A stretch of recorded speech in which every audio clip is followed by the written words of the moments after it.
Hello, class. I just want to check in with all of you after these first 2 weeks. Um, it's a challenge to not have face to face interaction with you, but it seems like you are accessing the lectures. Uh, there was the intro to the course video, and there have been 2 lectures on the first 2 steps of the Anglican ethical method. So, determine probable outcomes, teleological ethics, imagine universal application, deontological ethics. That lecture was added later, so make sure you watch that. Um, and you've done the reading from Austin, Guide for the Perplexed, Christian Ethics, A Guide for the Perplexed. There are 2 more readings for next Tuesday, and they can be accessed on the website. These are readings on the Anglican moral tradition, and this will be covering the 3rd step, the S in discern. Seek wisdom in your own faith tradition. Let me say that although the acronym discern is something I came up with, the steps of this method are from a Catholic ethicist named Richard A. McCormick. He was a Jesuit, and it's from his book Ambiguity in Moral Choice. At least the first 6 steps, I should say, of this method are from his book, which I've tweaked a little bit, and then I added the 7th step, never stop praying. You can find those on page 95 in his book Ambiguity in Moral Choice, which was published in 1977, a book that I found at the library at Abbey of Gethsemane in Kentucky, where Thomas Merton lived as a Trappist monk. That method is inspired by Richard McCormick, and yet I find that method very Anglican in that it is incorporating and open to several different approaches and open to applying different methods and different lenses. However, it's this 3rd step, seeking wisdom in one's own faith tradition, that makes it particularly Anglican, because we're going to be looking at our own faith tradition, which is the Anglican moral tradition.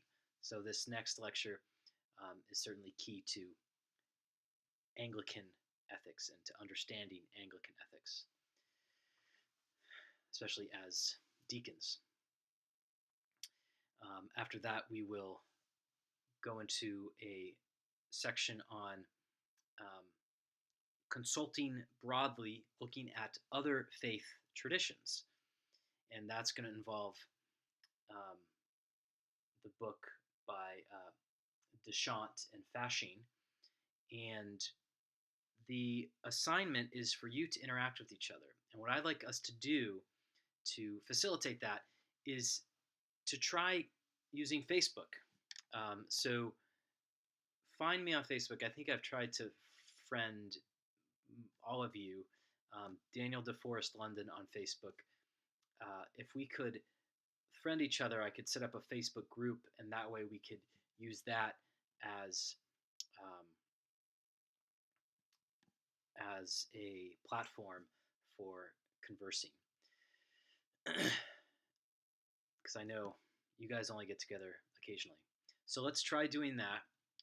So friend me. I'll invite you to be part of this Facebook group, and I'll try to have that set up by the time we need it.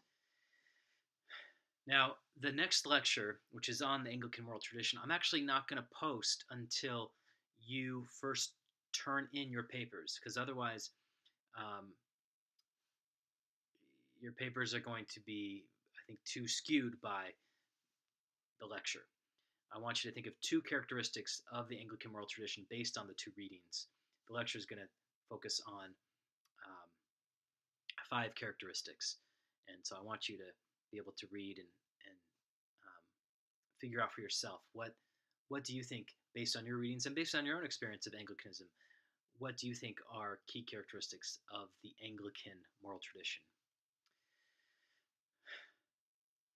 There'll be another acronym. You can tell I like acronyms, that sums up what I think of as the pillars of the Anglican ethical tradition, and that is the acronym RIGHT, RIGHT. We'll be discerning what is right.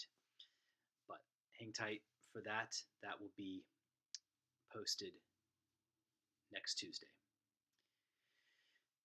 I'm going to read, obviously, all of your reflections.